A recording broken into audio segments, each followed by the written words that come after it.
Hey everyone, and welcome back to my channel. This is my first video in a while, and it's kind of hard getting back into the swing of filming and talking to myself in front of a camera and all this stuff. I do feel the need to warn you before we start today that today's video is a pretty serious one. It's touching on some really dark and difficult topics. It is talking about a man who was undoubtedly probably one of the worst predators we have uncovered in the UK in history, to be honest. We are going to be talking about sexual abuse and child abuse and rape, and I completely understand if you need to skip this video. You don't need to apologise, explain anything like that. Just come back for the next one. That said, I do think it's one that is really important to talk about, because today we are going to be discussing Jimmy Savile. And I have to admit that ever since everything has become public about this man and this case, I have had a little bit of a fascination with it. Not in a, ooh, look at all the drama kind of way, but in a, this is so dark and disturbing and managed to be covered up for so long. I feel it's almost like compulsive need to understand why and how can one person be this horrifically disgusting, you know?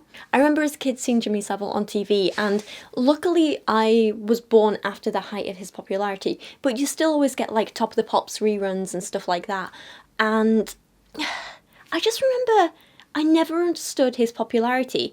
He always creeped me out, you know? And I guess it's easy for, like, a lot of us to sit here and be like, oh, well, yeah, he totally creeped me out, like, when we find out something bad about people. But I just remember as a kid, he genuinely gave me an uneasy feeling. And I also have memories of my mum changing the channel because she called him a dirty old man and she didn't like him either. So maybe that played into my unease as well. So that was in the 90s. But when Jimmy Savile died in 2011, and all the awful things he'd done finally became public because people weren't scared of him anymore. He wasn't actively suppressing people anymore. He wasn't blackmailing the people who could have prosecuted him anymore. When it finally became public, I remember my reaction was actually, wait, didn't we know this already? Is this a surprise to some people? And I don't know if that's like a little bit of, you know, me misremembering stuff, but it's just, I feel like for a lot of us, when you have a bad feeling about someone like that, it's almost validating to see them finally being caught out, you know? The police currently have 8 formal allegations against Sir Jimmy Savile, 2 of rape and 6 of indecent assault. But they say information is coming in all the time. Today, the rumours, the conjecture, the press reports crystallised into a very real, very sad story. The Metropolitan Police and the NSPCC painted a picture of abuse on an almost industrial scale. I think at this stage the facts speak for themselves. 8 crime allegations, a further 20 potential victims to speak to.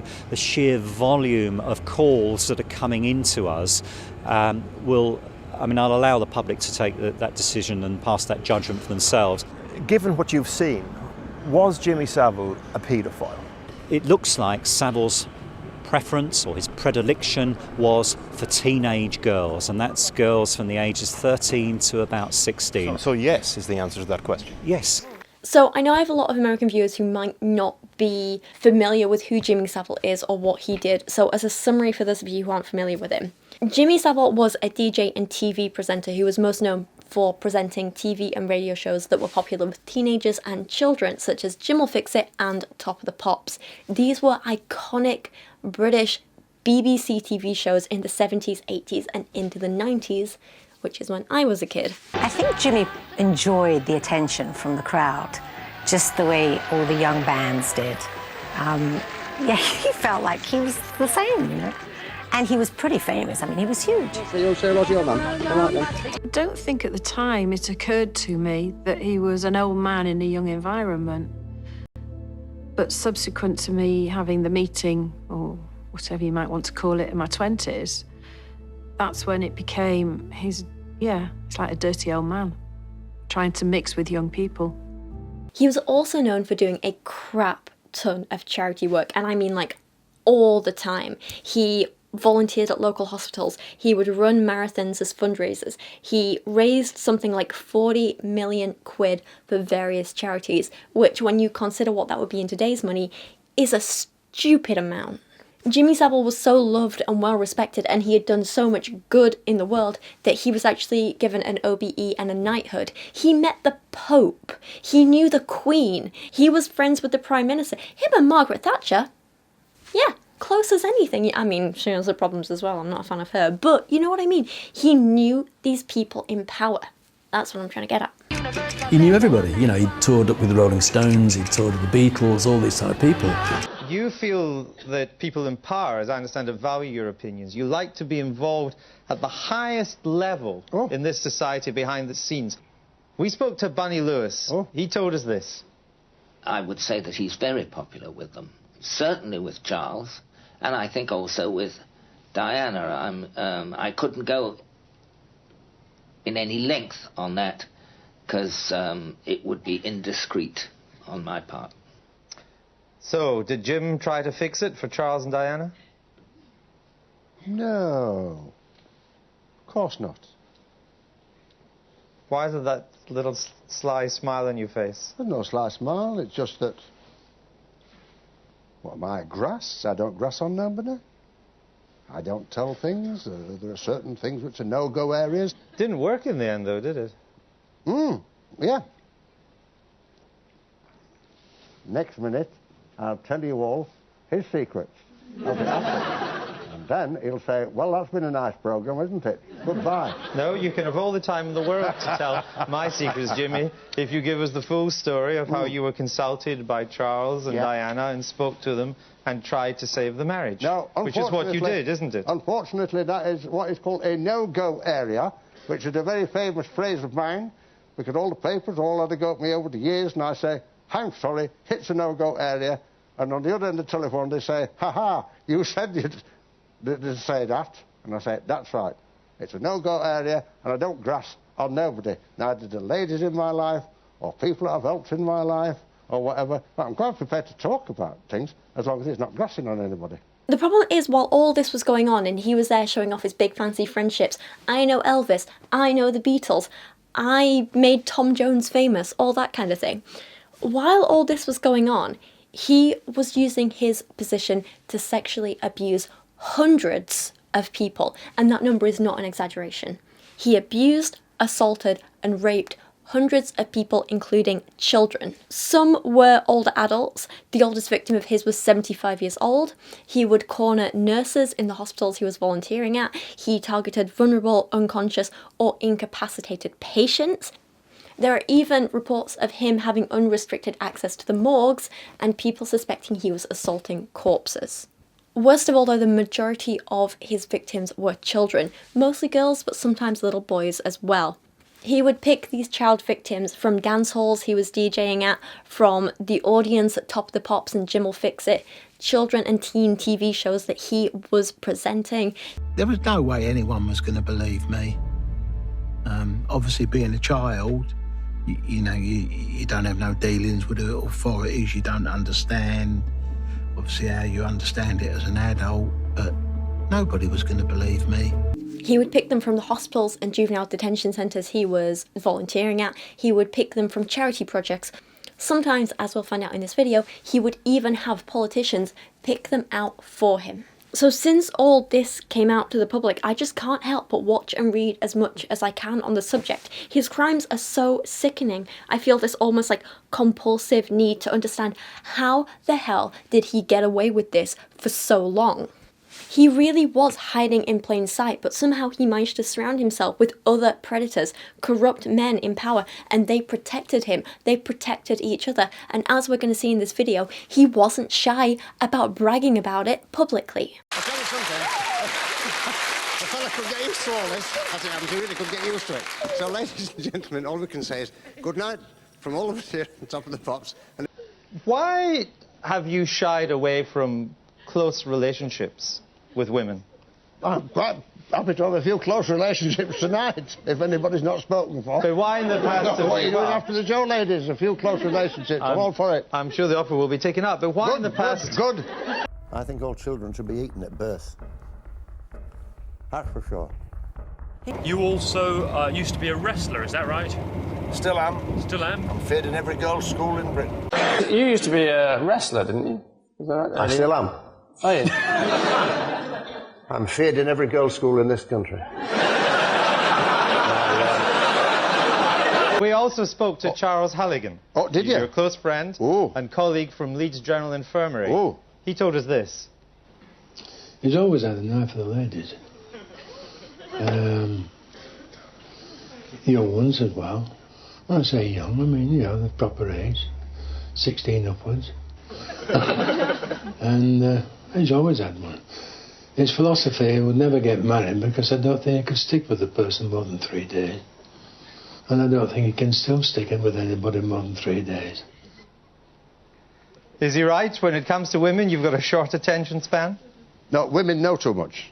I'm all for girls that don't know too much. It's a different class, you see. I think this whole case kind of affects me a little bit more too now because of where I live. Jimmy Savile was born in Leeds and lived most of his life in Leeds. Leeds is in West Yorkshire. I personally was born in Barnsley in South Yorkshire and now live in Leeds in West Yorkshire.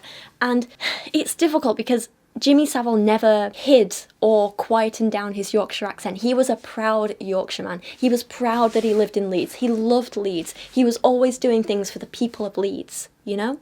It's always nice to see other Yorkshiremen thrive, especially when they're from proper Yorkshire working class backgrounds, like Jimmy Savile was, and like I am as well. Jimmy Savile was from a family of 7. He worked in the pits. He did these proper working class jobs before he found fame and fortune and all that sort of thing. And it's so similar to what my family background was, you know? My grandparents were one of, I don't know, I think one of them was one of 10. You know, my dad was one of 6. My family has a history of being farmers, miners, factory work, all that sort of thing. Proper Yorkshire, hard-working, working-class people, you know? And so it should have been so nice to see someone from a background so like mine finding this success and helping so many people and doing so much good in the world while still honouring their roots, still being a proud Yorkshireman, you know?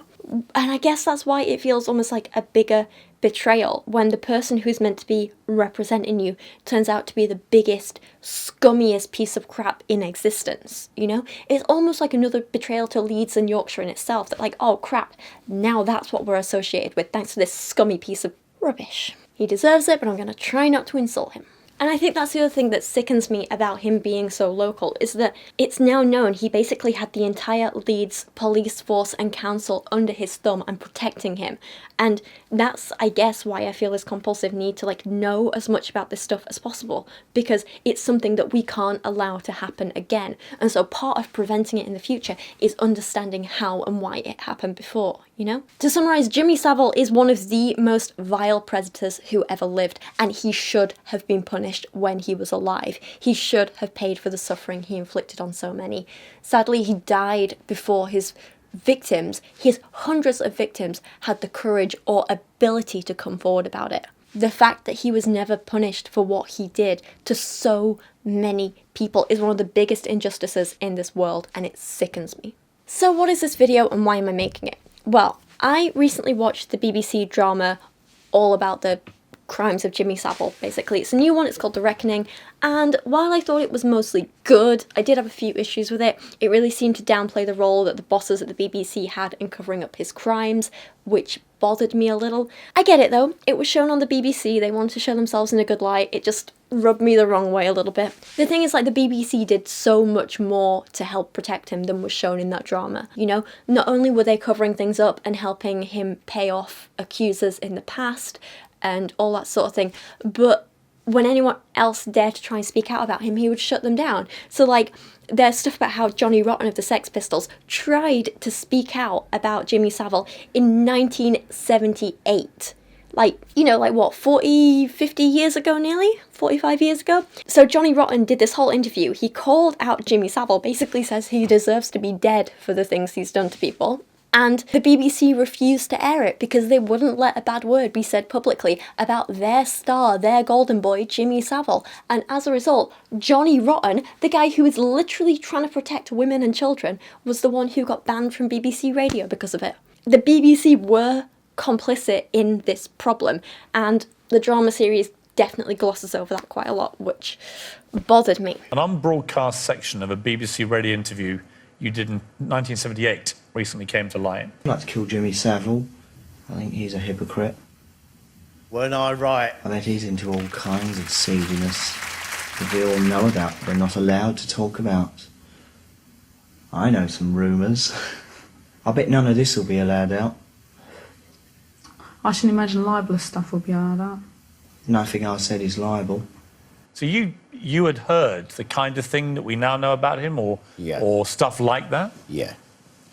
I think most kids did too. Most kids wanted to go to the top of the pops, but we all knew what that cigar muncher was up to. But I'm very, very bitter that the likes of Savile and the rest of them were allowed to continue. Did you ever try and do anything about Savile? I did my bit. I said what I had to. Did they air that? No. It just got suppressed. Yeah. For legal reasons. Yeah. And did you meet? I found myself being banned from BBC Radio there for quite a while for my contentious behaviour. Because of that? But they wouldn't state this directly. There'd be other excuses. I mean, it's shocking. Oh, yeah. He got away with it for another 30-odd years. Well, not only him, a whole bunch of them. And these are the purveyors of good taste, huh? You were too offensive. Brilliant, innit? After the recording of one particular episode of Speakeasy, Dave was offered a lift home by Jimmy Savile. Came back after about, three-quarters of an hour to an hour. Tapped on the window of the motorhome to let him know I was here. And lo and behold, two young girls, 14, 15-year-olds, clambered out of the back, looking all scruffy and flustered, followed by Jim. They were scrambling as if they were trying to get away from something. I knew my suspicion, but the fact is that they were running from something. So he didn't say anything. The girls went away. We got back in the motorhome. I said, who were they? Oh, fans, it often happens. But then, total silence. Never said a word. Dave raised the matter with a colleague, but was shocked by the response. They'd had a word with his line manager, who'd said, it's Jimmy Savile. We can't do anything or say anything about that. You know, we both need to keep our jobs. After that, I never watched him on television once. If he came on television, I switched it off. In mid-December 2011, I got a call from a BBC contact of mine who told me that there were various people working at the BBC who were unhappy about the fact that a Newsnight investigation into Savile had been axed in what were described to me as mysterious circumstances. So I did some digging over a period of about a week, and I discovered that indeed there had been a BBC Newsnight investigation into Savile, and it had been axed. It was made clear to me that several witnesses, middle-aged women, had come forward, and some of them had spoken on the record about abuse that they had suffered at the hands of Savile on BBC premises. So I put this to the BBC press office about 3 or 4 days before Christmas 2011. It took them 24 hours, but they did confirm that they had conducted this investigation. They told me it had been dropped for editorial reasons. That said, I thought Steve Coogan's portrayal of Savile was chilling. He did an amazing job. You know, I think good on him. I also particularly liked how, even though it's a drama, they interspersed it with real footage of Jimmy Savile, you know, getting his OBE and all that sort of thing. And also, more importantly, with testimonies and interviews from his actual victims. You know what? I think I was actually pleased that that horrible specimen was dead. But then on the other hand, I also thought, he's got away with it. It was good riddance, but it's also that he got away with something that was appalling. He identified the people and he picked and he chose, like any paedophile that grooms, his captive audience. And I think that really is where he got his buzz from. And for a Roman Catholic to be doing that in sight of God's eyes, he must have felt empowered. He groomed the whole nation. He fooled everyone. He had adults eating out of his hand. He had the persona about him, you know. Everyone wanted to be associated with him, and he just had that aura about him. Everybody loved him. There was no talent. But I think he was probably one of the biggest manipulators of people. Anybody important, he would put himself in the middle of that. I feel very angry towards anybody who enabled Jimmy Savile to behave in the way he did, which was monstrous. I feel that the people who were aware of his behavior have to hang their heads in shame. I think it's so important to keep giving them a voice and not let them be forgotten. It's easy to get caught up in this whole like, oh, we need to talk about Jimmy Savile, he's such an interesting character, he's this. It's like, no, we can't forget his victims. We need to keep giving them voices, because at the end of the day, this isn't just some big fancy gossipy drama. This is a man who hurt literally hundreds, if not thousands, because we don't know the real number, of women and children. And their experiences, their stories can't be forgotten. Their voices shouldn't be silenced any longer. So, after watching the drama series, it turns out that's based on a book, based on a guy who did interviews with Jimmy. I decided to look up that book, but before I could find and read that, I found something even more disturbing. In 1974, Jimmy Savile wrote an autobiography titled As It Happened. However, in 1976, this was reprinted with the new title, Love is an Uphill Thing. Name isn't really important. Point is, this book was released in 1974, 1976, right? The important thing is, in this book, Jimmy brags about so many of his crimes, of his mistreatment of women, and he brushes it all off as like, lol, this is funny, I'm just a crazy eccentric man being eccentric, ha ha ha ha ha, let me make a joke of my crimes. He really was hiding in plain sight, but I fully believe this autobiography is a partial confession from him. It really is, there's no other way of looking at it. I have covered a lot of celebrity books here on my YouTube channel, but this one was the hardest to get through. Working on this video, I've been working on another video at the same time about Chrissa Collins, and that one's coming out soon, don't worry, it's just, I'm currently on a 20,000 word script, it's a chunky boy. But this one has literally been giving me nightmares. I have been falling asleep and having nightmares about Jimmy Savile, because this video, his words, watching hours of interviews with him, hearing his internal thoughts and all this bragging from him, it's got in my head and it's like messing with me quite a bit. So of all the celebrity books I've reviewed, this is the worst by far, just because of how messed up it is and what a vile person Jimmy Savile is. But it did remind me of another book, or number of books I've reviewed.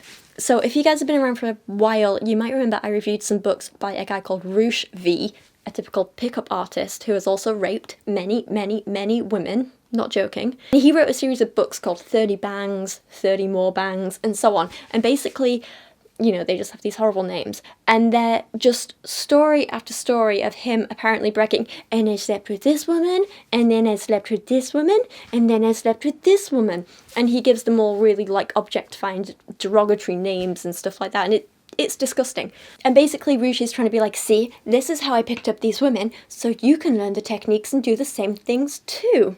But when you read them, they're actually really incriminating, because it becomes clear that a lot of these women that he slept with, it wasn't sex, it was rape, because they hadn't consented, they could not consent, or they'd been coerced into sex. He literally tells stories of women saying, no, stop, squealing and trying to get away, and he's like, but I carried on anyway, ha ha ha, what great sex. That's not sex, that's rape. Jimmy Savile's book is similar, but not as graphic or violent or anything like that. It's mostly him bragging about different girls he slept with, and I use that word because that's the word he uses, girls. And it involves things like, there's no active violence, we don't hear about his coercion techniques, but we do hear about things like hiding from their parents, him tricking people into thinking he's the good guy, and when he gets caught out for being inappropriate, he then brags about all these important people he knows who can get him out of it. He doesn't label a lot of these girls as being underage, but it becomes very clear that a lot of them are. I know the 70s were a different time, but I don't get how there wasn't more outrage when this book was published, or in the 50 years since. I don't get why more people aren't talking about it. And it's important to remember that just because the 60s, 70s and 80s were a different time culturally, teenage girls and children still had the same psychological development at those stages that they do today. That hasn't changed, just our understanding of it has. So a teenage girl or boy or non-binary person, anything at all, right? Basically a teenager still doesn't have the mental capacity to consent to a sexual relationship with a 30 or 40-year-old adult. That was true. That is true now, and it was true then, even if we didn't quite have the science and knowledge backing it up at the time. Remember that as we go through this book. So let's take a look at this book in some detail. We're going to go quite in depth, as I always do in these videos. Don't worry though, the book is under 200 pages long, so small mercies, I guess. And don't worry, I also didn't give anyone any money for this book because I didn't want to buy it, and God knows where the money would go at this point, but I didn't want to buy it and support it, basically. So I found a copy online for free. Let's go. So a theme you'll notice throughout this book is Jimmy Savile's massive ego. Him thinking he's God's gift and he can get away with anything. His first story in the book is about being a baby and peeing on his grandmother in a church. Sounds like a stupid, insignificant story where he's trying to be funny, but really, it shows his massive ego, and again, there's a line in this that kind of shows him bragging about getting away with his crimes, even at this point, on the first page. At that precise moment, my grandmother collected not the last breath, but a right eyeful of involuntary, well-aimed pee. I have continued to pee on the establishment ever since, with similar success. If that last line isn't him bragging about his crimes and getting away with stuff and thinking he's above the law, then I don't know what is. On the very second page of the book, we see him talking about the school that he went to, and it sounds like a very, typical Yorkshire school for the time. He obviously went to school in the 30s. My parents went to a Yorkshire school in, the 50s, a little bit 60s for my mum as well, but very kind of similar experiences would have been had by both of them, so, you know, that sort of thing. Difference is, Jimmy uses this as an opportunity to brag about all these fancy, famous people that he knows, because again, it's what he does. Most pupils distinguish themselves in later life. At least 2 got hanged, several are self-made millionaires. I won 40 number 1 awards for various showbiz successes, and there's one very polite pupil with a gorgeous sister who went into films and has done okay. His name was, and still is, Peter O'Toole. I guess telling people that you know people and that sort of thing and explaining where you come, it's not a bad thing, you know? In anyone else, this wouldn't be such an issue. Might be funny, you know, might be interesting, might be like, oh, that's quite cool. But with Savile, it's different, because it's very clear that right from the start of his book, right from the start of everything he ever does, he wants us to know he's special, he's talented, he's important, he knows the right people, and because of this, he is untouchable. He wants us to know this right off the bat, so later, when he tells us of the awful things he's done, or when other people accuse him of awful things, they're all downplayed, and none of them are believed, because would a successful, talented man with all these famous friends really do anything bad? And it worked for him for so long. It really did. By page 12, he's already bragging that during the war he was the confidant of murderers, whores, black marketeers, crooks of every trade, and often the innocent victims they preyed on. I also played the drums. So immediately, he is showing his dodgy side, but by trying to make a joke out of it, he's just showing a lack of empathy for anyone. Again, in other people, this might be a stupid throwaway joke, but because of what we know about Jimmy Savile and who he is, things like this are actually so revealing of his character. Savile clearly had a difficult childhood in many ways. He was the youngest of 7. He said in many interviews that he didn't really feel like he had a voice in his own home. His mother is a complicated topic and one that we don't really have time to go into in this video, but if you go and watch some of the videos about his relationship with his mum, it's very complicated and dark. There was something kind of special, maybe even unusual about your relationship with your mother. No, After not unusual. all, when she died, you sat with her for 5 days. That's what it said in the papers. Was that don't true? tell me you're going to believe papers. Well, I'm asking you. No, not really true, no. Well, I suppose so, but it was slightly So it different. did happen? Not really, no. It's not really in the macabre sense. It was in the good, fun sense. What was in your mind when you sat with her? What was in my mind was it was nice while it lasted, and it's over, but when she was here, I had to share it with everybody, and now I don't have to share it with everybody, because I've got her all on my own now, so that's all right. The relationship which was quintessential to him was that with his mother, the Duchess. That was all important, and I sometimes feel that if he had had a long and lasting other relationship than that, rather than this nomadic existence, it might have been more fulfilling for him in his life. So according to the canon, is it really because you had this special relationship with your mother that you found it difficult to create other relationships with other women? Unfortunately, no. Unfortunately. It would make life easy if I could say yes, but the Duchess had no part in this nefarious life of mine after dark, which was the pop world. But it would be true to say that the Duchess, your mother, is the only woman that you've really had a special, close relationship with. No. Well, that's what you said earlier on. You said you hadn't had anybody else. I tell lies when it suits me. I've had plenty of close relationships, but like I said, Mr. No Grass here, I've forgotten every single one. Not forgotten them, but I cannot even recall any one of them just now. What I'm trying to do is find a motivation for what makes Jimmy Savile, and it's not always easy because you put up this facade and you like to joke about things and pretend you don't take things seriously. And what I'm suggesting to you is that because this relationship with your mother was more important than anything else, that it is part of a motivation for the charity work that you do, that you are religious, you do believe you'll meet her again, and that it has also stopped you from forming close relationships with other women, that she is the key to a lot of your behaviour. Well, from a psychological point of view, you might be right. I personally don't think of it that way at all. But who am I to say? Because other people look at you and they say what... we very rarely can see ourselves as others see us. But other than that, during the war, he was an 11-year-old boy. He did get evacuated for a while, but he ended up going back to Manchester mid-war, and he ended up being an 11-year-old boy playing drums in a dance hall surrounded by adults. So when he's supposed to be in school, and he kind of was still going a little bit, he was in this adult job trying to earn some money surrounded by other adults. And at this point we get to his story of his first date at 11, 12 years old. And we'll hear about this in a second, but I guess my question here is a question of nature versus nurture. Was Jimmy Savile born a bad person? Was Jimmy Savile born a predator? Or was he made one because of his upbringing and because of people like this? Was he encouraged by the people around him? Was he preyed on by other people and that turned him into a predator? Or, like some people suggest, was he just essentially born evil? A lot of videos and things I've seen on the topic, a lot of psychologists I've seen speaking, say that Jimmy Savile demonstrates the dark triad of narcissism, I think it's psychopathy, and Machiavellianism, right? Am I saying that right?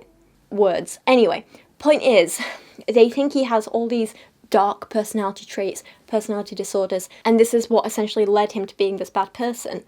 But is it possible that it was that in combination with him being preyed on as a child, with his upbringing? Is it... I don't know. I really don't know.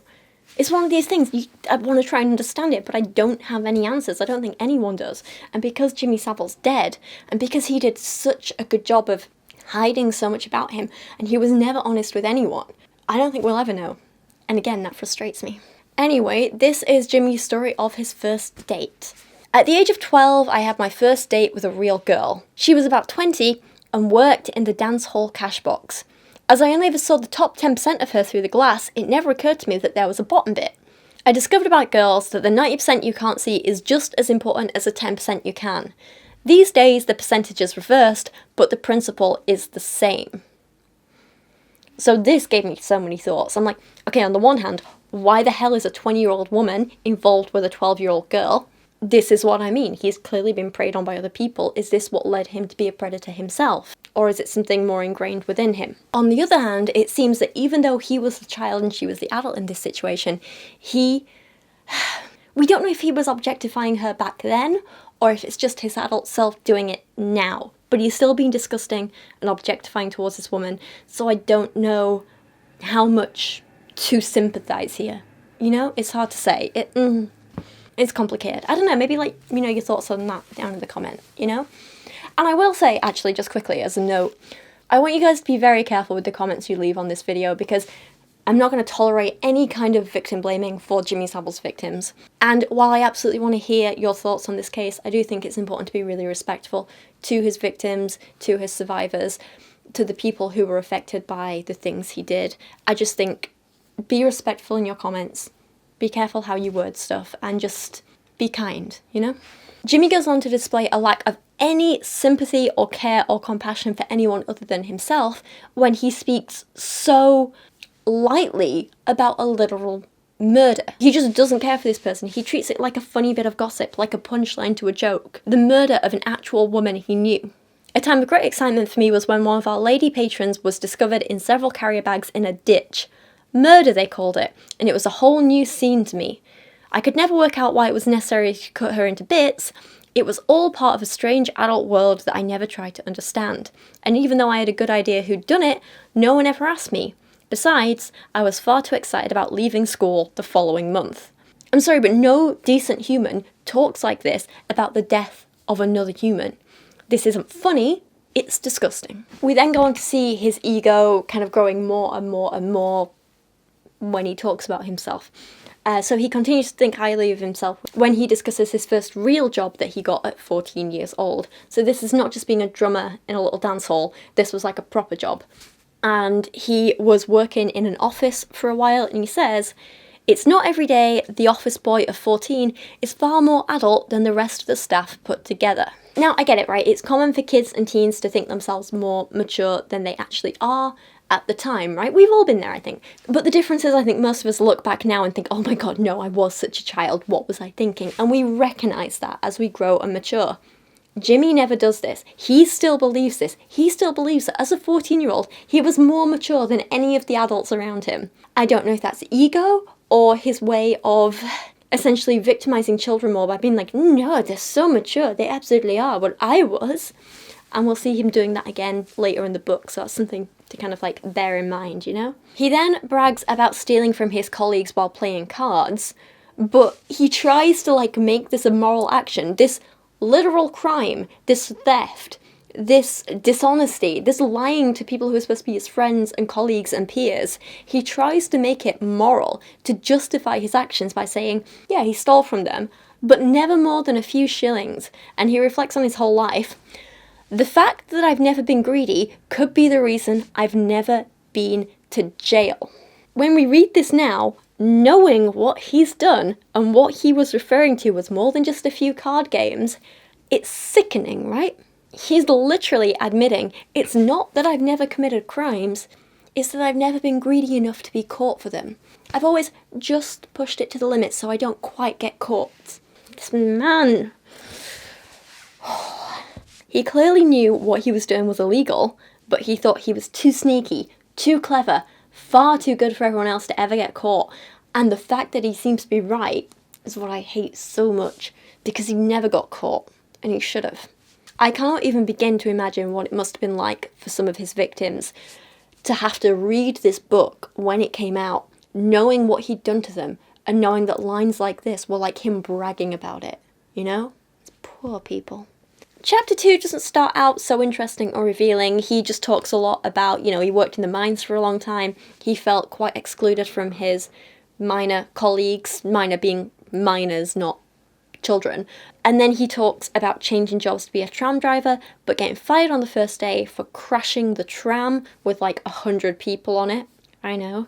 And so then he goes back and works in some different mines.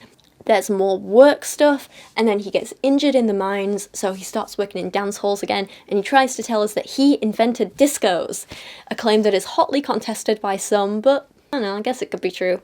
And then at the end of the chapter, we get him being publicly creepy with a woman for the first time. Not being creepy with a woman for the first time, that could have happened before, but the first time he did it publicly that he wants to tell us about. Also, I'm so sorry if the mic is picking up my tummy rumbling, but I haven't had my lunch yet today. I'm kind of starving, so... Oh, I'm gonna go make pizza bagels after this. It's gonna be great. One discovery I had made was, of all things, a natural and almost disastrous power of hypnotism. Hi, gorgeous girl. Going to say hi? Somehow the conversation turned to hypnotism, and as a joke, I I professed to possess the powers.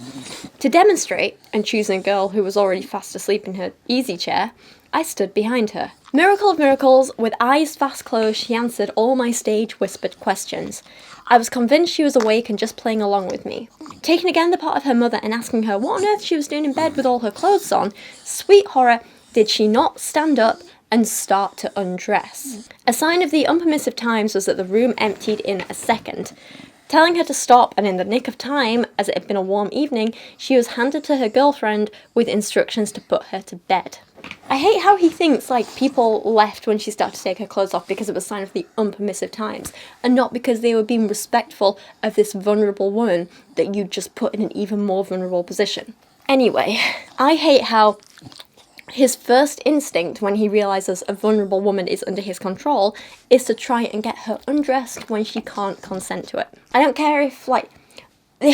I mean, okay, we could have debates here about, was this real? Did this really happen? Is hypnotism real? But that's not really relevant to this. The point is, he's trying to tell a story where this woman is incapacitated and vulnerable. It could be that she's hypnotised, it could be that she's drunk, it could be that she's on drugs, but he takes a vulnerable, incapacitated woman and takes advantage of it. That's what you should take away from this story. It's very clear he has always been a creep. He makes out that he stopped just in time, and yet he still brags about it. I worry what would have happened if he hadn't done this in public and her friends weren't there. Would he have carried on? Would he have let it happen? How many other times did this happen? Not necessarily with hypnosis, but with other substances, like alcohol or drugs. And of course, the other thing to notice about this is that he got away with it, which at the time emboldened him. He didn't get into any trouble for putting this woman in this position. He got in no trouble for this at all, so it emboldened him to keep going and keep trying to get away with stuff. He says, the next morning, expecting to be denounced and dismissed, I was shattered with relief when she stood next to me in the breakfast queue and gave not the slightest sign of recognition. Love you. So, he got away with it, no punishment, he carries on. Years later on the Isle of Man, I met Joseph Karma, one of the great hypnotists. Telling him the story, he was not surprised at all and suggested I study under him for a while so that my natural gift, which he subsequently confirmed, would enable me to do good and not finish up in the nick. Are you kidding me? In chapter 3, he talks about starting to DJ at a dance hall and running a beauty contest. He brags about getting people to turn up to his shows at the dance hall by putting up posters promising crumpets and kifes, which... It's okay, babe. Good girl. Which at the time were offensive and objectifying terms for women. Not very nice. Like, nice people don't use those words for women. Simple as that. He even admits himself, in those non-permissive days, using these words, was equal to showing a nude photo of Marilyn Monroe 10 feet high. But his excuse for this was, it's all in the mind. To the pure, all things are pure. What do you think, Goob? Is he a creep? She's off. She thinks he's a creep. She's had enough of hearing this. The point is, even in the early days of his career, he was more than happy to objectify and exploit women for his own benefit, and he didn't see anything wrong with it. Even at nearly 50 years old, he still brags about it. Doesn't see anything wrong with it. Again, he goes on to brag in the most disgusting way. To run a dance hall is better than running a harem, because all your wives go off home to reappear fresh and lovely the next night. There are two reasons why I could not tell the story of all the girls I've known. One is because I respect them, and would you believe love them, for all their incredible days and nights. The other is that were I to tell all, no one would believe it. Plus I'd have to take up residence in some inaccessible Himalayan village. It's very clear women and girls were just there for his entertainment, to take whatever he wanted, whenever he wanted. He is sickening. Straight after this, he talks about going to some fancy party and on the way, a foolproof plan formulated in my mind. The first girl I found who was on her own would be mine for all to see. I invariably went everywhere alone and still do. So it was into the house, shake all round, and settle down to find a loner girl. So he very clearly was purposely targeting women on their own, and therefore who were vulnerable because they had no one to look out for them, so he could easily take advantage of them. He could do whatever he needed to, ply them with drinks, drugs, charm them. They had no one to say, oh no babe, let me help you, let's get you home safe. None of that. He knew who his targets were and how to isolate them. One thing abusers do when it comes to things like domestic violence and sexual abuse is they isolate their victims. Jimmy Savile was 10 steps ahead of that, because he was like, I'm not going to find someone and isolate them. I'm going to find someone already isolated and target them. And this is what he did throughout his life with all his victims. He chose victims who were in psychiatric hospitals, he chose victims in psychiatric hospitals and juvenile detention centres and prisons who were so isolated literally from the rest of the world, you know, as in a lot of them didn't have visitors or couldn't have visitors, or, you know, they didn't have school friends or anything like that. They were essentially prisoners. He chose them already isolated and who lacked credibility if they said anything. He chose children in hospitals, again, because they were essentially isolated by this illness away from their families. He could target them. He chose to work at Stoke Mandeville Hospital for spinal injuries because a lot of the patients there, especially children, were paraplegic. They couldn't move their legs, they couldn't walk away. And he would do things like take them for day outs away from the hospital, physically isolating them in a way where they couldn't physically escape him.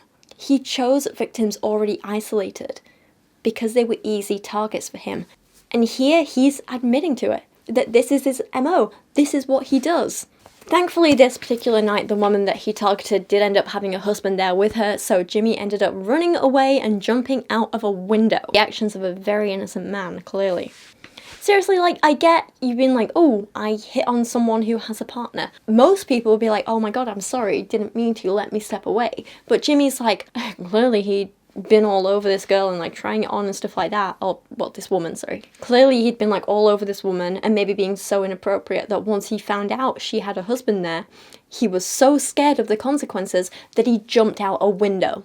That's not the actions of an innocent man who just made a mistake. And Jimmy didn't just find isolated victims at hospitals and prisons and that sort of thing. He was doing this long before any of his celebrity status and charity work started. He started in the dance halls and parties, and we know this because his victims have spoken up about how they would be alone in the crowd or dancing alone, and Jimmy would spot them and pick them out and either approach them or get security to bring them back to him and things like that. He targeted lone victims.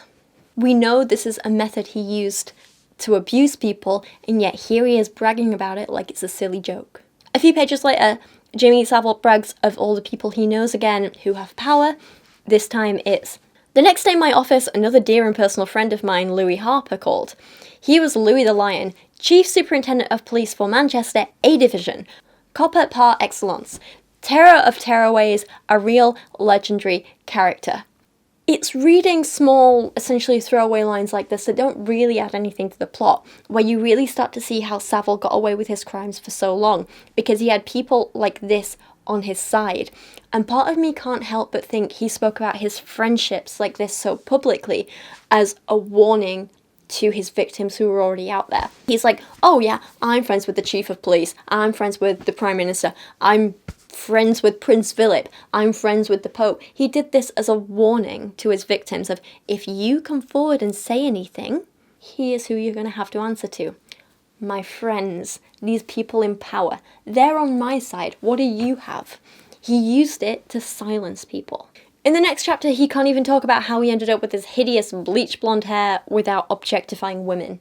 It's like every other sentence has to be something disgusting. Some juniors from a ladies' hair salon were dance regulars and asked me if I'd like a free hairdo. Until then, the idea of entering a ladies' salon had never occurred to me, but having a weakness for girls in that employ, I went along.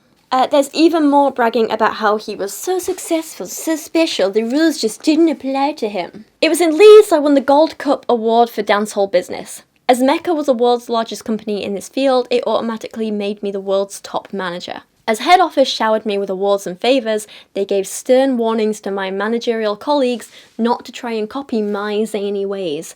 For instance, a directive was issued that managers were not to go on stage and play records, but another directive said this didn't apply to me.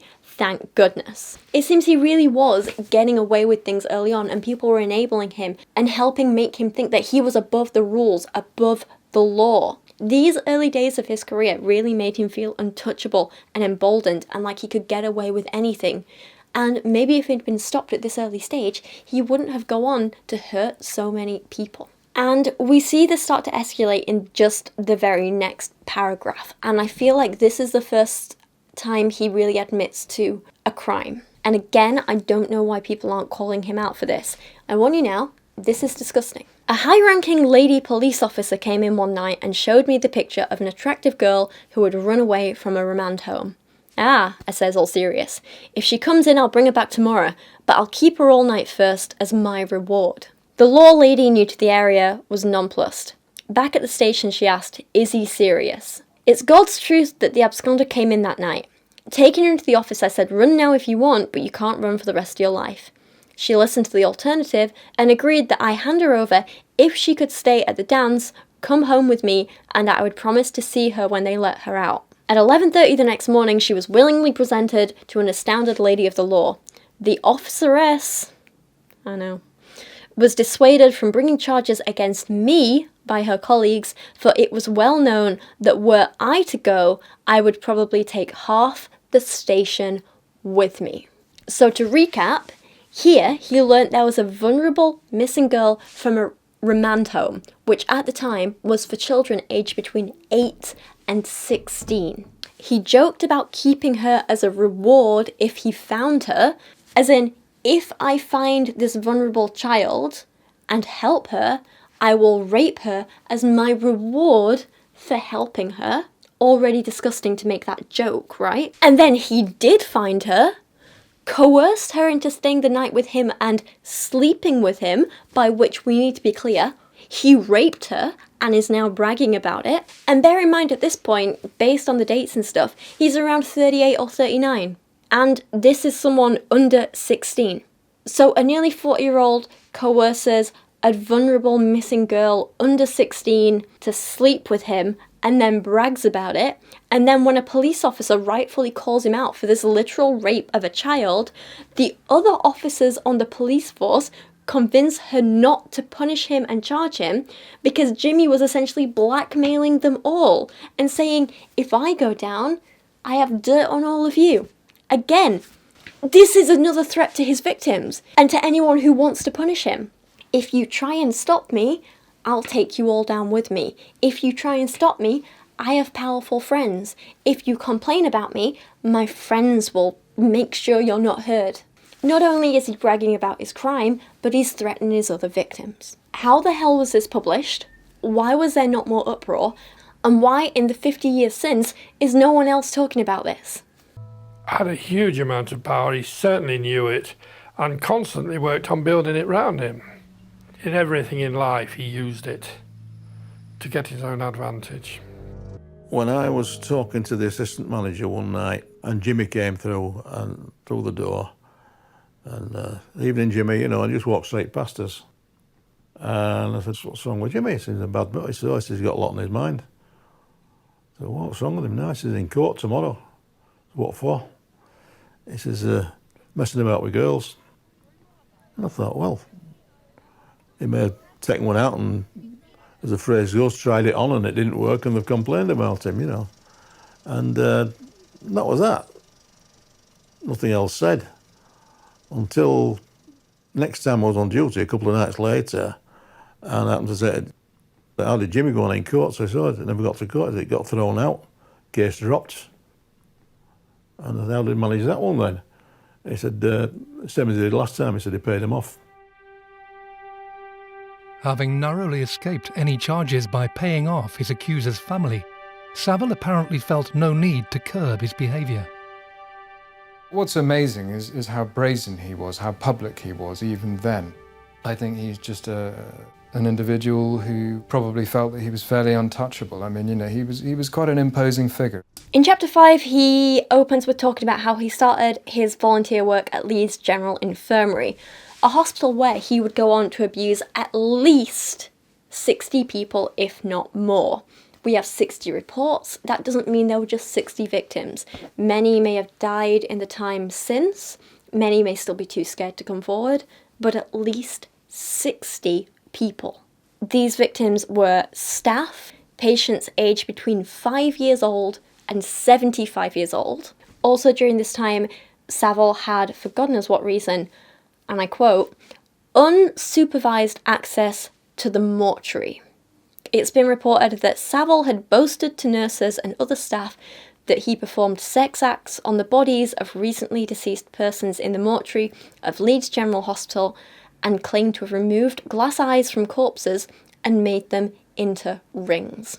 So this is what he actually did at Leeds General Infirmary, Leeds General Hospital, all the same place. Bear that in mind as you hear his stories about his volunteer work here. For example, for any person who thinks beyond the end of their nose, hospital work is a marvellous job, providing one can manage on the not-so-grand basic pay. To me, as a voluntary worker, it soon became obvious that I had stumbled on yet another way of life. My original month went by in a flash, and it was by mutual consent that I kept going. At the time of writing this, it's my 7th year working at Leeds Infirmary. He then brags more about going to the Vatican to meet the Pope. Like I said before, he really did have every single authority wrapped around his little finger. The corruption is unreal. Following this, he went to America to meet Elvis, and on the way, this next section will make you want to puke. California, to someone from the moors of Yorkshire, is a contender for the Garden of Eden. Gleaming cars and the gleaming bodies of beach girls made the head turn, and I felt it officially criminal that the age of consent in that admirable state is 18. It's really unfair because everyone knows that everything matures quicker in the sunshine. The only thing that was criminal here was Jimmy Savile. This disgusting man. Please also remember when he was writing, or when he was telling this story, he was between 34 and 36, and he was 48 when he was writing it, saying, things mature quicker in the sun. Oh, what a shame I can't sleep with under 18s. How did he get away with this? Then there's some stuff about him meeting Elvis, which is another thing he A, used to brag about, and B, used as leverage to get close to Elvis fans to rape them. It's absolutely disgusting. And that's not a joke. There are testimonies from his victims. There's a heartbreaking testimony from one victim where she says she was like, I can't remember the age now, I want to say somewhere between 14 and 16. I'll put the news story on screen. But she was the founder of an Elvis fan club, and Jimmy was literally like, oh, you like Elvis? I've met Elvis. Why don't you come meet me and I'll tell you all about him? Only for him to rape the child. He then tries to take the credit for both Tom Jones and the Rolling Stones' fame. Seriously, there's a whole bunch of bragging about how he knows the Beatles and he could just enter their dressing room whenever he wanted. Shut up. In another story, he talks about how, and yes, this is weird, he one day decided to help the local bin men in Leeds because he fancied it. He says while he's doing the bin work, some schoolgirls on a day trip were idling near a passageway. Good lord, that dustman's a spitting image of Jimmy Savile, one said. Out of curiosity, they waited for my loaded return. Slinging the refuse into the motor cart, the bin took my disguised sack as well. Ah, screamed the young ladies, it's him! And forward they charged with a passion that my idol Winston, Churchill, would have applauded.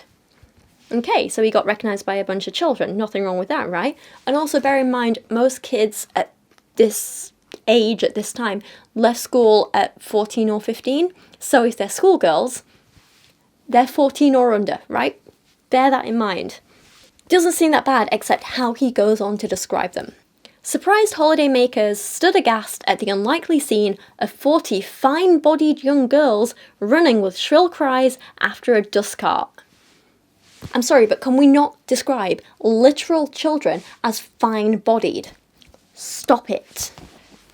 Skipping forward a couple of chapters, Jimmy starts talking about his charity work. For example, my voluminous charity work now takes up 90% of my working and even waking time.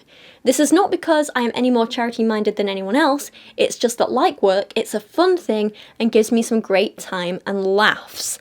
Now, I did watch a really interesting video on like the psychology of Jimmy Savile and stuff like that, where they were talking about his charity work, and there's a few theories for why he did so much of it. Some people think he was trying to like even out the scales, essentially, of I've done this many bad things, so I need to do this many good things to make up for it. That's the thing. Some people think he was just trying to cover his tracks of like, oh, I can't possibly have done these bad things because look at these good things I did. There's lots of it. But like one thing I found interesting was this one, I can't remember what video I was watching, but this one guy said something like, I think we all have to remember that there's nothing 100% altruistic about any charity work. And I thought it was a really interesting thing because, like, you know, despite whether it's being charity work, donations, anything like that, he said there's always like a little selfish motivation for some people. And I started to like do some more thinking about that. Although I think personally I would use the term self-focused rather than selfish. And this is something I've discussed in other videos, but I think you can be self-focused and do something that benefits you without it being selfish, which implies it's to your benefit at the detriment of others, you know? So self-focused as opposed to being selfish. Does that make sense? I hope I'm expressing myself right. But like as an example, like for my personal life and stuff, I started thinking like, well, what's the self-focused reasoning for why I donate to some charities or things like that? And you know, there are ones. So like, for example, I love animals and want to help dogs, especially rescue dogs and stuff, but I always find myself donating to Battersea Dogs and Cats Home as opposed to others.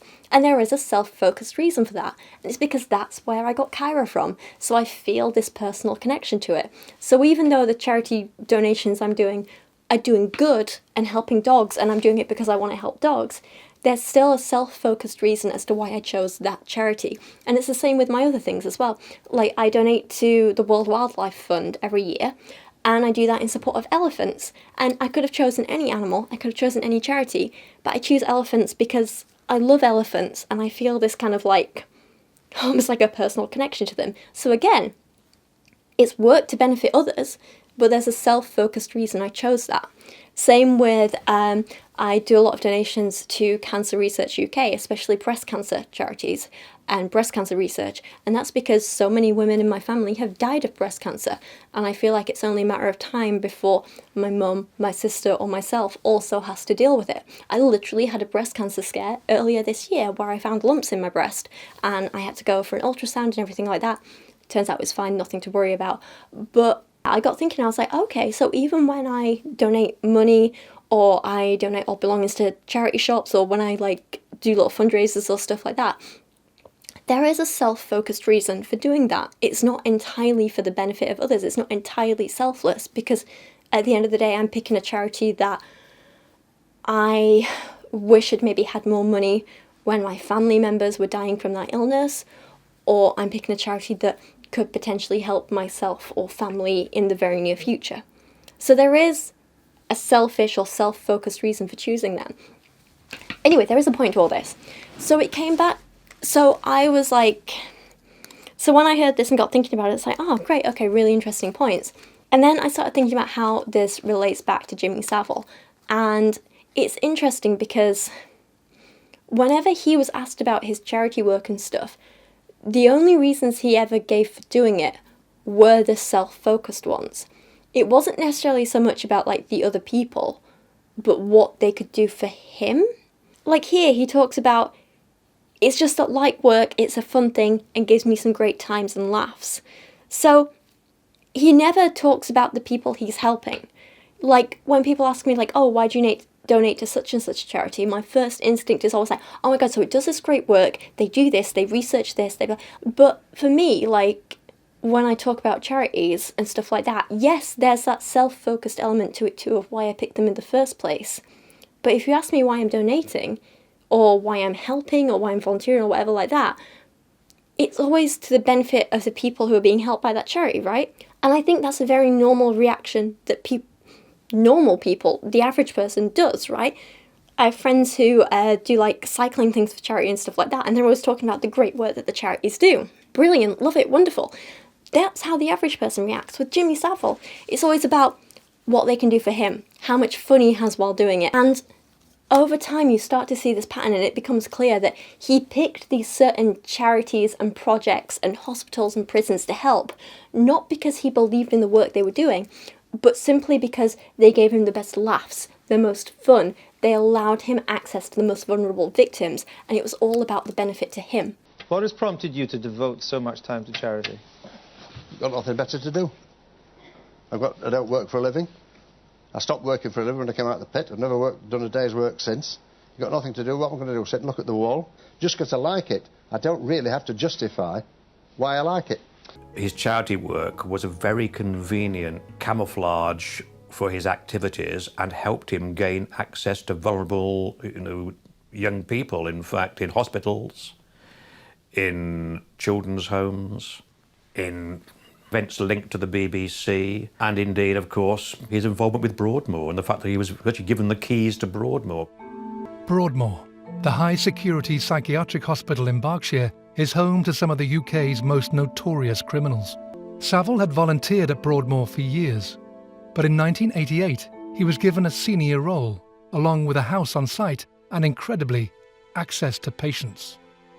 I think when you look at what he was doing around the hospitals, it's obvious that he was targeting vulnerable people. I mean, if you abuse people in Broadmoor, you know that they're not going to be believed. If they're patients in Broadmoor, mental health problems, they're not going to be believed. If you abuse a disabled child, they're not in a position to do anything about it. Broadmoor, people with mental health problems, people who are not going to be believed if they make accusations because they're going to be seen as inherently unreliable.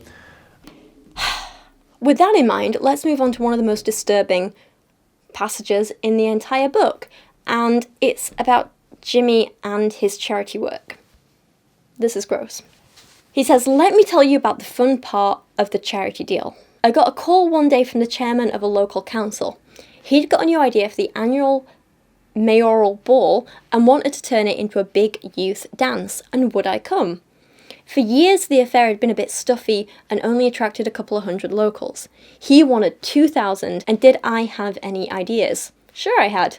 Good ideas are my strong point. So he says to him, I will come to Otley in Yorkshire it was, which again, near here, if you arrange for me to sleep in a tent up the local hillside with another tent alongside it with 6 girls to sleep there as my bodyguards." So here he is demanding 6 girls as payment for his charity work. While that psychologist was talking about the selfish reasons for doing charity, it seems like they were Jimmy's only motivations. He didn't actually tell us anything about this ball, or why it was a good cause, or why it was important that he be there and attract people along. Were they raising money for something?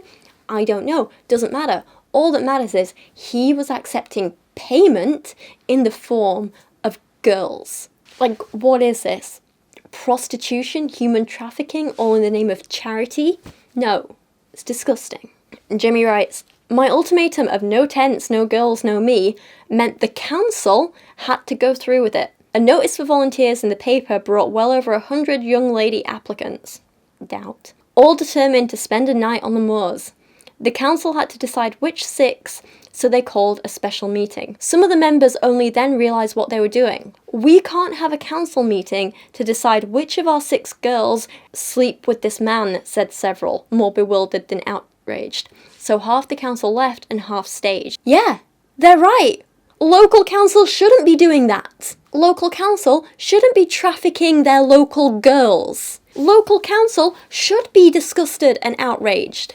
Hate this. And again, can we also please note the use of girls and not women, which in this case doesn't imply that Jimmy is infantilizing women, it implies he's actually going after girls, children, teenagers. Not legal or barely legal for this 40-something-year-old man. And the council were endorsing and enabling this. Remember that. And this story just keeps going and getting worse and worse and worse. 6 girls were selected and all of them given matching mini skirts and white boots as befitting a ceremonial bodyguard. They looked good enough to eat. I duly arrived in the town and it was the start of an incredible evening. The first thing was that the father of one of the girls arrived and hauled her off home. She protested loudly, but her dad would have none of this preposterous situation. Thank God for this father. I bet she thanks him now. Again, if they're young enough for their dads to be involved like this, how young were they? Oh, I can thoroughly understand why the dad didn't want his daughter literally sold off to some 40-year-old creep in the name of charity. Jimmy says, "For company, I brought along a millionaire pal who didn't believe my story. When he saw the crumpet, his eyes shot out a mile and his total conversation for the evening was an incredulous, "Are we kipping with them?" Technically no, as we were in the tent next door, or were supposed to be. The dance finished in spectacular, never before and certainly never since fashion, and the moment of truth was upon us. What follows must be the greatest ever.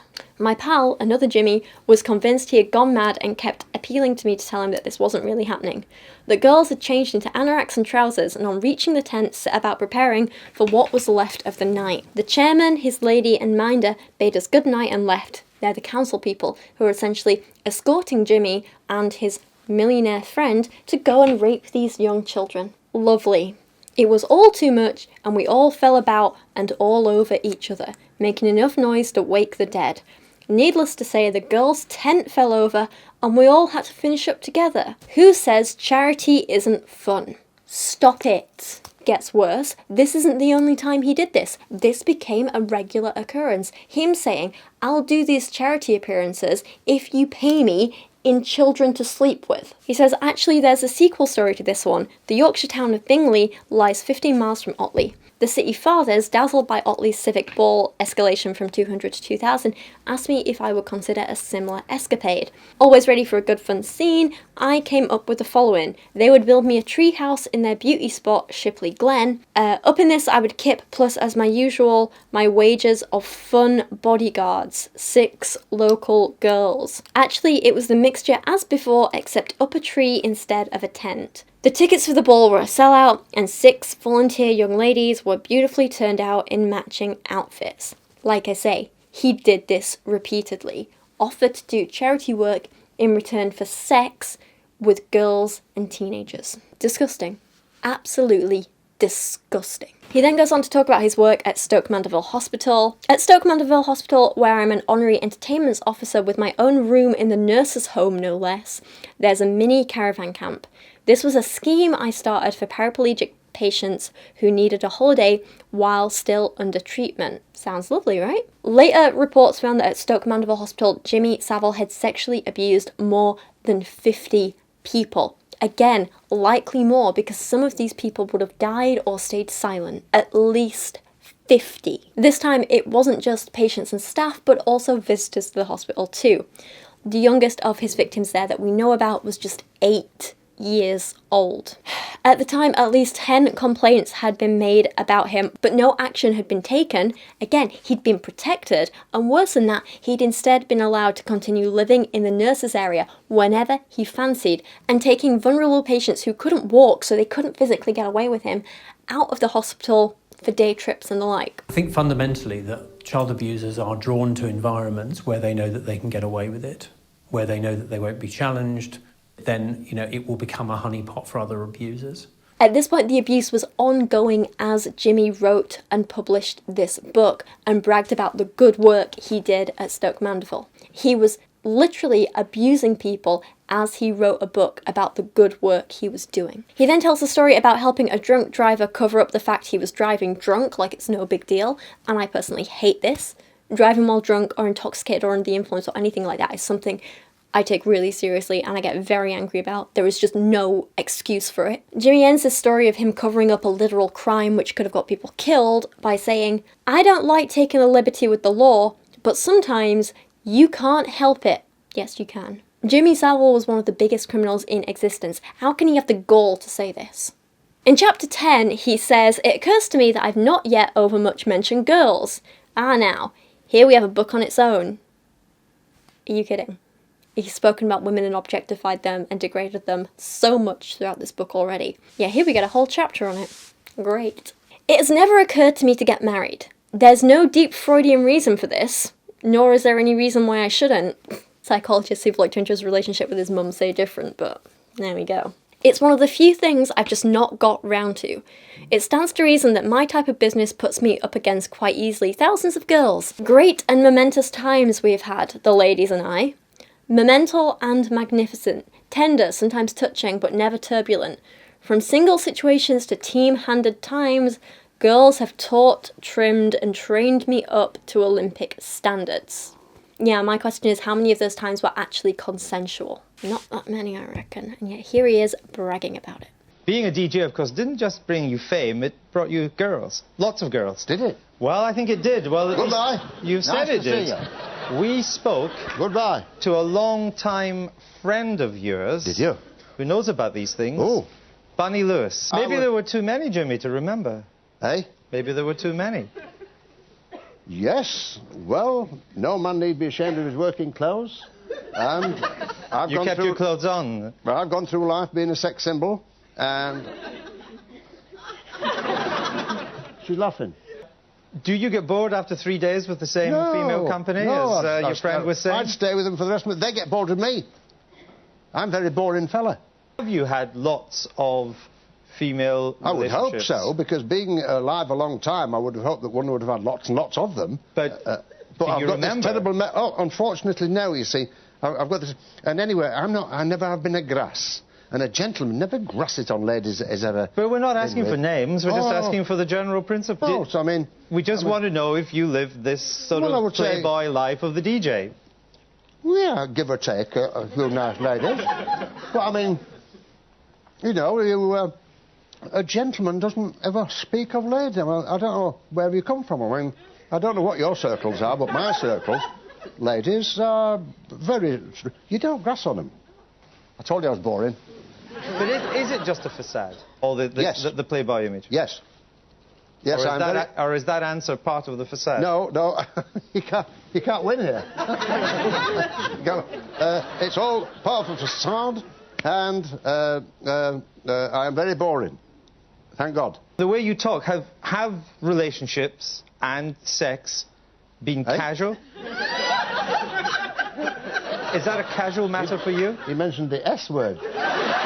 Well, we had to get round to it eventually. Did you? Well... Oh, you're talking to the wrong guy here. Oh, Mr. No Grass here. Is it just casual? What? Sexual relationships. What relationships? No. Oh, I've read about them. Yeah, I've read, not in your papers, but I've read about them in the smaller papers.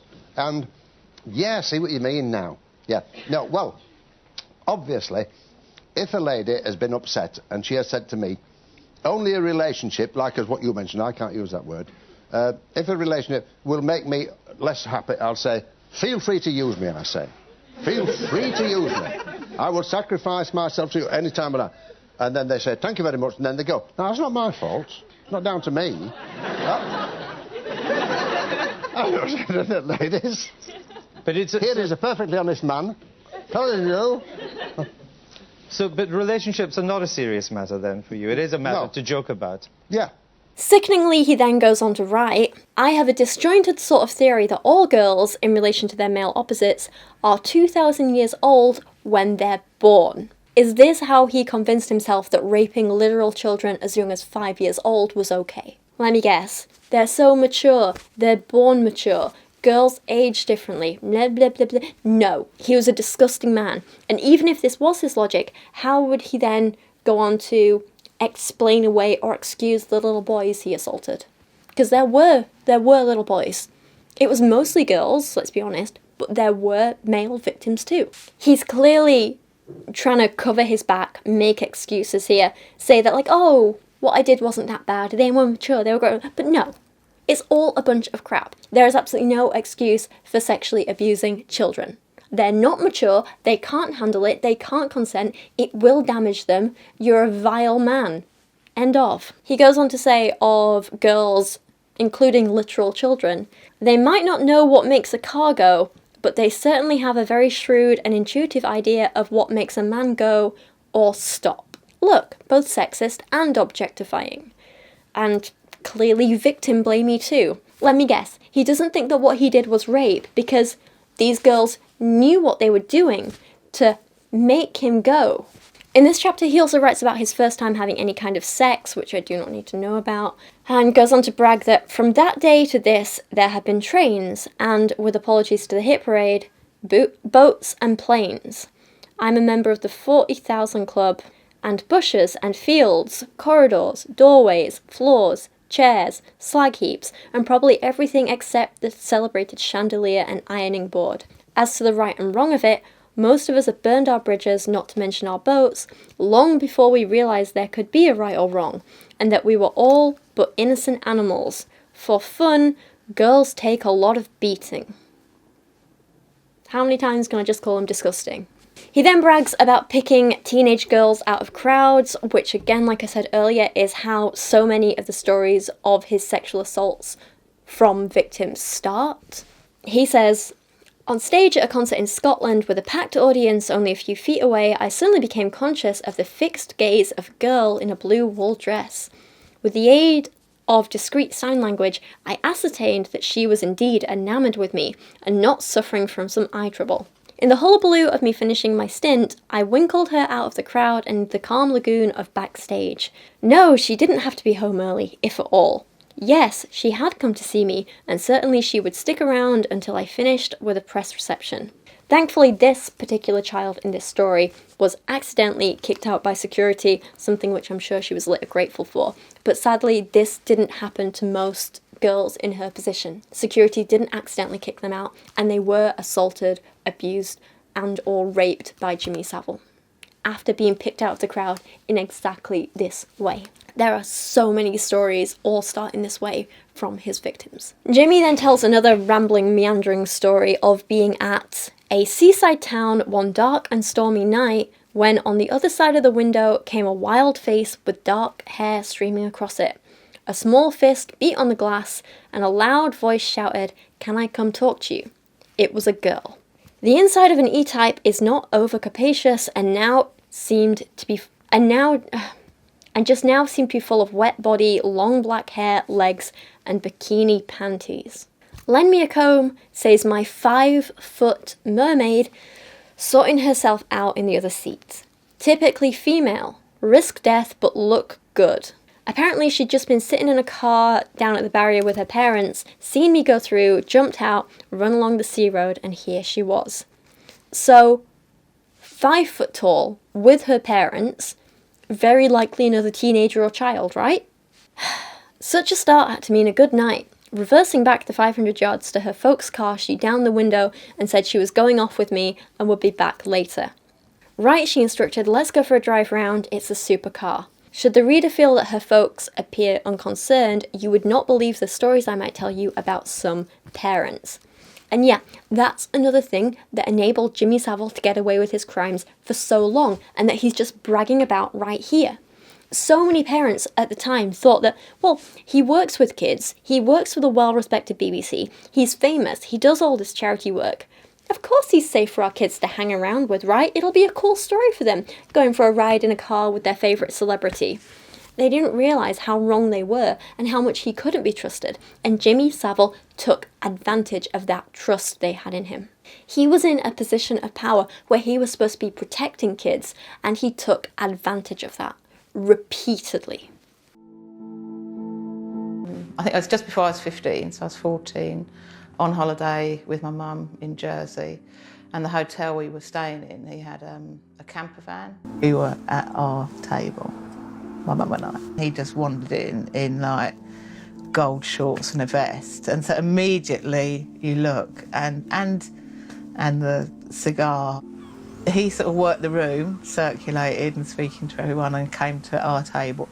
It was the next day that the assault happened. The next morning, he came out and got this girl to take some photos of me and him. The first two, he's really pulling me into him and sort of thrusting his leg between my legs, and it's, I can tell when I look at the expression on my face, I'm like, not comfortable with it. And then the third one I do remember, because he said, oh, he took his vest off and got me to stand behind him, so I was more relaxed in that one, because he wasn't like pushing into me. And then we got invited in to see the van, locked the door and pulled me towards him. So I didn't tell my mum what had happened, but I couldn't stand the fact that she was still sort of chatting with Savile. He was still in the hotel and she was still talking to him. And I thought, you must know there's something wrong with me. You must see that. He goes on to write, anyway, off we went into the night. Talking, smoking and driving round in the night is a drop of the good life. From what I could see of her in the dark of the car, she was a super looker. The steam started to come out my ears, but an E-Type 2-seater is not conducive to easy loving. So then he goes to his garage and he literally switches cars so that he has a bigger one to sleep with her in. He has sex with her, rape, and then notes afterwards that her demeanour immediately changes. From the waves to the warmth, it had been a tremendous night. "I'll phone you next week," says I. "No, you won't," she replied, in a strange, quiet voice. He's like, "Ooh, girls so fickle. Why does no one believe I can love them?" Even though he admits that he's never loved anyone in his life, ever. But to me, what this sounds like is a child who wanted to meet her hero and just go for a little drive around in his fancy car, you know, do something cool, say hi, hang out a bit, and instead she got raped by him and is now regretting ever trusting him, and she's being quiet and nervous and scared and feeling shame and guilt and all those other emotions. That's what I'm seeing in this passage. How can I tell all of that from this one passage written by the perpetrator of the violence? Because this is exactly what tens of other victims of Jimmy Savile have said happened to them and how they reacted. It's just this time we're hearing it from the rapist's perspective, but we've heard the same story over and over and over again from tens of his victims. This wasn't a one-off. This happened again and again and again and again to numerous children. Duncroft, Home Office approved school for intelligent but emotionally disturbed girls. Until Jimmy Savile came along, it was the safest place I'd ever been. We used to laugh and giggle about whoever had been out in his car, you know, the things that he did and made us do. We'd say, "Oh, he's a dirty old man," and we'd go off into screams of laughter. And we'd tell each other what had happened that day. He promised me that if I gave him oral sex, that he would arrange for me and my friends to go to Television Centre and be on his television show. Before I knew what had happened, he'd stuck his tongue into my mouth. It didn't seem to bother him that other people could have seen. Looking back now as an adult, I realised he'd been grooming me by calling me at home and arranging to come. He was trying to take advantage of a 14-year-old child. I had to go to the head porter. There was Jimmy Savile, sat there, laid in the chair in his office. And he came up to me and said, "Would you like to go for a cup of tea? I've got to go to my mother's house. And we could have a cup of tea there." And sort of being a bit starstruck and a bit curious, I thought, oh, okay, yeah, why not? Off we went in his white Rolls Royce.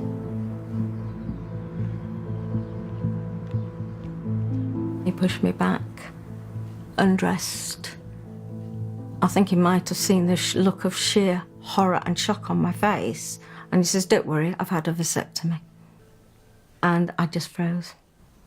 And I did actually say, "Stop this, I don't want it." And he didn't. And I had this image that I would be blamed, that somehow what happened to me wasn't real. I was making it all up. I don't know why I thought that, but I was making it all up. It wasn't real. And I wouldn't be believed at all. Jimmy then goes on to write, so gross. "This is pretty disgusting. Prepare yourself.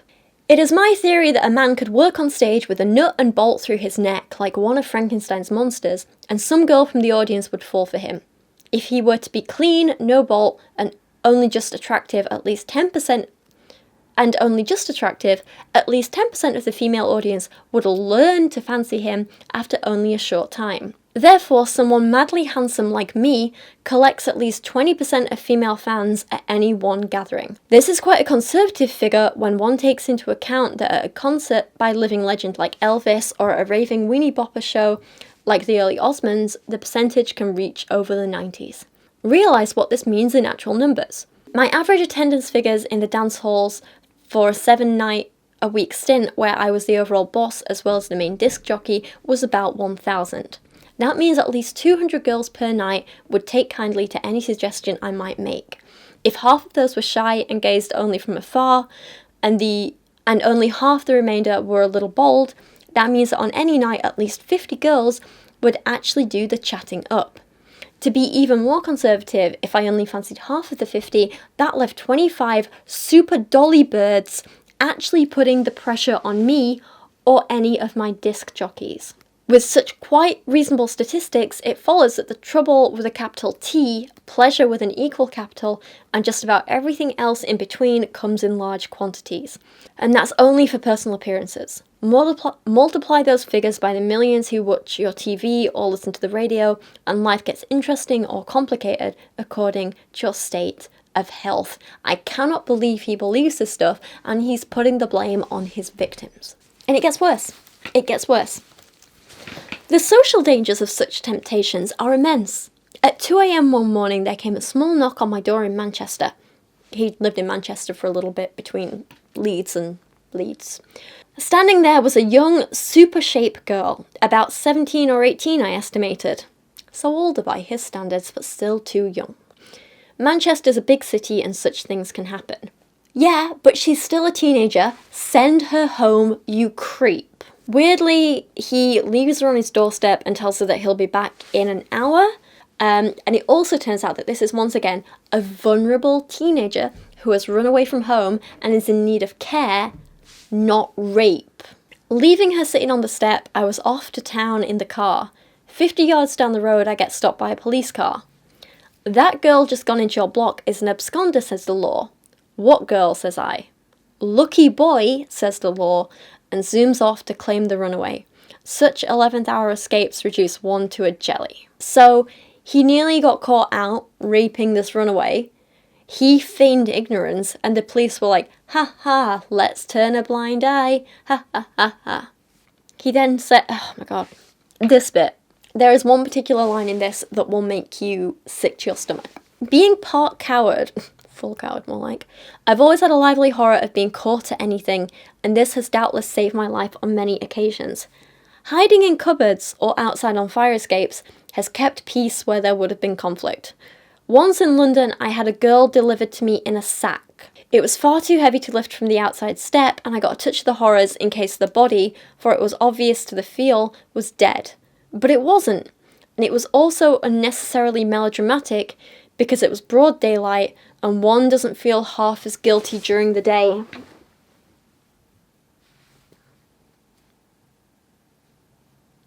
He just admitted to having a girl delivered to him in a sack and he thought she might be dead on the way. He refers to her body as an it. I hate all of this. But even just going back to his first lines, he's like, oh, I've always lived in fear of being caught. Yes, you should have been caught. You should have been in fear of being caught because you were committing criminal acts. That fear is justified. I just wish he had been caught, you know? If you're not doing anything wrong, you don't fear getting caught. Like, I can say honestly, I've dated and been with a fair number of people in my time, but the difference is they've always been adults, and I haven't been raping anyone, especially children, so I've never once feared getting caught. I haven't felt the need to go hide in cupboards or out on balconies because I've been romantically involved with someone, because what I was doing wasn't criminal. He acts like this whole thing of like, ooh, sneaking around. Like, I know attitudes to sex were different then, but they weren't so different that just having regular sex with a person would mean you had to sneak and hide around and hide on balconies and fire escapes and stuff like that. You know? You only do that if you're doing something criminal that you don't want to get caught for, or you're doing something wrong. Like he was, because he was a 30, 40-year-old man preying on teenagers. And other women, you know, other women definitely, mostly teenagers. There's so many stories of him being like, ha ha ha, we almost got caught, as though it's this big joke, when really it just incriminates him. Near heart failure when caught is also an occupational hazard. God, I wish you'd had heart failure. Normally I wouldn't wish physical illness or death on many people, but in Jimmy Savile's case, I think it's fully justified. I had once been invited by 6 young ladies to their holiday caravan for a late night visit. Off we went in high fun mood, all 7 of us packed into my 3-wheel bubble car. Half the caravan had been made into an enormous bed and we all lounged upon it. 4 a.m, the strong salt sea air made a lethal sleeping draught, and in no time we were all unconscious. Came suddenly a large knocking on the door. Immediately awake and nervous at unfamiliar surroundings, a scene of human collapse met the eye. The heat of an albeit innocent night, had caused the girls to shed the majority of their day clothes. In some cases, all. I'd started off wearing a black leather suit, but this had been cast aside. We all resembled some great sleeping human octopus. Again, the peremptory knock. One of the girls arose from the human pile like Venus. Peering out of the curtain, she suddenly became rigid with fear and disbelief. "It's my mother and father," she hissed. In a twinkling, there was a silent movie pandemonium. Escape was uppermost in my mind, but that was impossible, for I can vouch to the fact that when 6 girls pull clothes and such like move into a holiday caravan, there remains not enough room to hide a toe, let alone a 5'9" body. A further complication was that my leather trousers had become folded and crinkled. Trying to force my legs into these convolutions and buffeted by 6 girls all panic-stricken and searching for necessary garments was a situation of no escape horror. After an age, we opened the door. The girls were draped around the walls of the van like some female equivalent of the St. Valentine's Day massacre. "Come in," I called in a cheery voice. "Hope you're not looking for breakfast. I've been here half an hour, but these ladies do not function well in a morning." Heaven be praised, the parents stood for it and admonished their daughter for being tardy to the needs of guests. Eventual escape, scot-free, was like being reborn, and I vowed to never bat on an away pitch ever again. I don't know how many times I have to say this, but stop raping children and you won't end up having near heart failure when you're nearly caught raping children. Again, I cannot believe this stuff got published or that people didn't catch on sooner. And this is not the only story he tells. Can you tell how exhausted I'm getting by this now?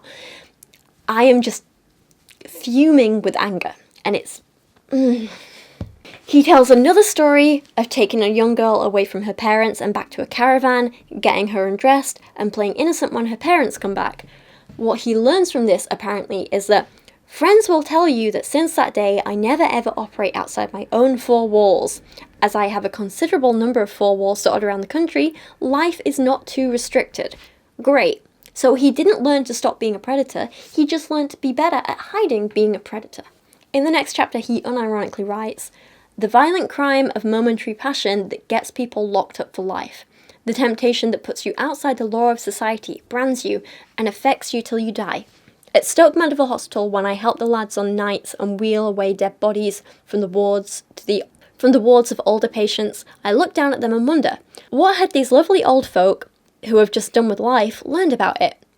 If we have to answer for our lives after death, those people who have made other people unhappy will really be the ones in trouble with the boss." I personally don't believe in an afterlife, but part of me kind of wishes it was real, so that people like Jimmy Savile, who didn't get punished in real life, can burn in hell for all eternity and actually face the punishments they deserve. The final story he tells in this book is, again, about sleeping with young girls, young enough for their parents to come looking for them again, and for Jimmy to have to hide from them. Oh, God. I also want to provide a little context here for this whole, like, parents coming looking for them, girl, like, how old, that sort of thing. Because some people might be thinking, well, if they're old enough to go out at night, or go to dance halls, or stay out, or whatever, then surely they weren't that young. But you have to remember that the UK was a very different place back in the 60s and 70s to what it is now, and to what the world is in other countries now. Teenage life in America is very different, I think, to teenage life in the UK. And when you look at, say, like, teenage life in America in the early 2000s, very different to teenage life in the early 2000s in the UK. Teenage life in the 60s, 70s, 80s, very, very different to anything, anywhere that we understand now. We just kind of have to be aware of that. So my dad was born in 1950, my mum was born in 1955, so they were teenagers and in their early 20s in this era that Jimmy Savile is writing about. So despite being teenagers, they both left school at 15. So at 15 years old, my mum starts working full-time in a supermarket. My dad starts doing factory work. They were able to smoke, go to the pub with their friends, have their own money, but they were also still 15 and living with their parents, and in the grand scheme of things, still children, and as we understand today, not developed enough to necessarily be able to consent to adult relationships and that sort of thing. They had responsibilities and the ability to do all these things, but that didn't mean they were necessarily mature and developed and, you know, all that sort of thing. Anyway, so basically what I'm saying is that's the kind of vibe I get from the girls in Jimmy's stories. They're likely between 14 and 16, based on how he describes their circumstances, still reliant on their parents in a lot of ways, still living with their parents, but likely they've maybe left school or are leaving school and have that freedom to go out with their friends, go to the pub, that sort of thing, you know? So bear that in mind with all the stories we've heard so far and this last story. Jimmy says, lucky escapes figure prominently in my apparently never-ending fun, money, and health life. On one dance hall occasion, 5 young ladies came to me asking if they could stay with me for the night as they'd missed their last bus home. After much running about the house, preparation, girl talk, and continuous idiot laughing, we all collapsed in a heap and fell asleep. The next morning, I go on the bike, leaving 5 females in a scene of reminiscent of, right, the St. Valentine's Day Massacre. He likes to use that a lot, doesn't he, to describe women. For safety's sake, I'd brought a male minder just in case, and he was unconscious in the back room. Enter the dragon, or as it happens to, about 11 AM. So bear in mind, Jimmy has taken these teenage girls back to his house, spent the night with them, he's gone off for a cycle in the morning and left a minder with them. Basically, probably some other man that also raped them. I don't know. The next morning, at least some of these girls' parents show up at his house. 2 fire-breathing mothers looking for disappeared daughters hammer on the front door. Leaping into instant life as only daughters caught in the act can, the girls fell downstairs full of explanation and excuse. Such chat is carried by such girls, apparently just like their nighties and toothbrushes.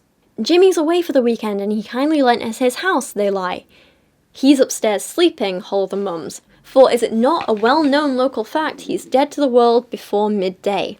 And up the stairs they rush, like customs and exercise men about to do a rummage. The girls do a joint swoon at the prospect of finding my sleep-sodden minder in bed, but no. Down come the mollified mothers, content that the house harbours no daughter-consuming men. How kind of Mr. Savile to lend you his house for the weekend, they cry. Make sure that thou dost clean it up well, and leave not piles of girl junk about like you do at home. And off they go, loud in my praises, and beating their breasts at having thought ill of me. But where is my big meaty minder? Why, in the wardrobe, of course, for I train my men well, and to date, we have not been found out, which after all is the 11th commandment, is it not? And once again, the last story in the book, he knows he's doing wrong, otherwise he wouldn't have run off early in the morning and taught his friends to hide too. All this lying and sneaking is exactly why he didn't get caught for so long, and he clearly encouraged this behaviour in other predatory men too. And his lesson from all of this is that it's all okay as long as you don't get caught, which is of course sickening. Jimmy Savile, far from being a lone predator, seemingly played an active role in supplying children to a network of child abusers in London. We just assumed that the 8 of us was going to get our own badge, which was iconic in itself. Then we found out that we was just going to get one badge, one normal badge, but it was going to have a big ribbon and they was going to put it around the whole group. And we was, you know, a bit disappointed. Savile approached me and asked me if I wanted my own badge for myself. Yeah, just jumped at it. I was led off the stage and he sat me down and then he just unbuttoned my shorts. There was a knock at the door. Man walked into the room, came over, watched for literally seconds and then took part. He was like an animal. Savile actually stopped him. And then he issued a warning to me and a threat. What did he say? He said to me, like, don't you dare tell anyone. No one will believe you. And he called himself King Jimmy. And he said, we know where you live. If people were in any doubt as to whether the allegations against him are true, surely this book is a confession which proves they are. He does end this book with a little about section though, which again is quite revealing. He writes, "Sexy books seem to get big sales, so as there have been much crumpet in my life," still gonna go vomit, "do I fill my book with stories like how I enjoyed a young lady in the corridor of a train in broad daylight, secretly but successfully. Impossible act, you say? Don't you believe it?" Now, tales like that might get sales, but I didn't feel that was right. Not that I would keep such murky moments secret because of what people might think of me. It's human nature to want to be thought well of, otherwise we'd never bother to wash or shave. But a thing I always said to my disc jockeys was, never try to make the public like you, but make sure they can't dislike you. And he finally ends with a line about God saying, "I hope he really does take it easy on sinners." Jimmy Savile was a very religious man. He was a Catholic, and it's very clear, both from this line, a lot of his book, and his interviews, he clearly feared death and the afterlife because he knew he'd done wrong.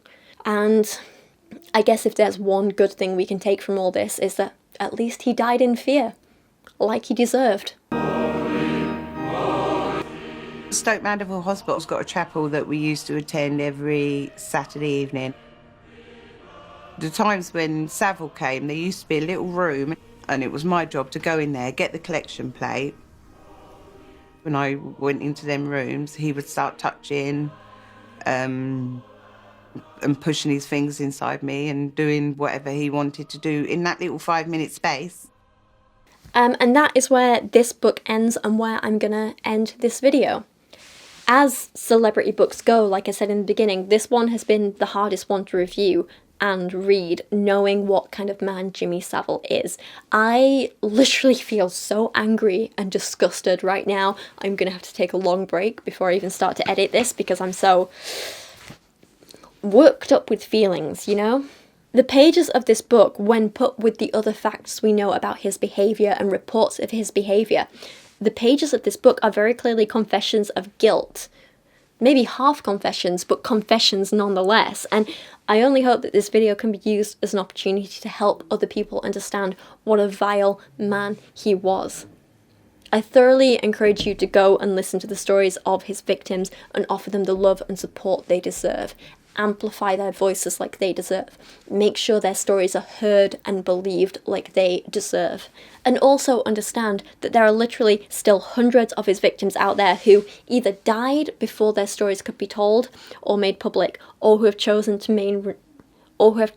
remain anonymous. We already know of hundreds of them, but there could be so many more. And even when they've chosen not to share their stories, they still deserve respect and kindness and support. So with that in mind, please be kind in the comments.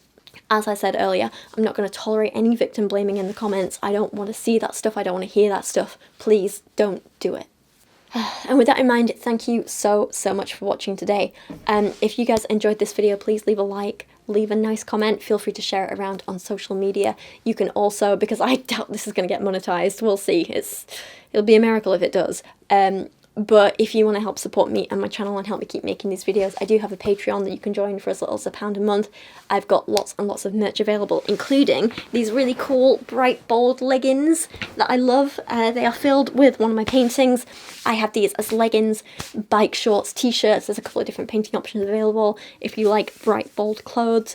I've also got some more subtle things with like little catchphrases and graphics and things like that on. So yeah, I got lots of merch out there. There's also cool stuff with some of my paintings on. So if you want to check them out, you can do. All the links are in the video description below. But for now, thank you for watching. I'm going to go and eat some lunch. And then maybe watch a nice film before I try and edit this. Calm myself down a bit. Thank you all for watching, and I will see you again really soon.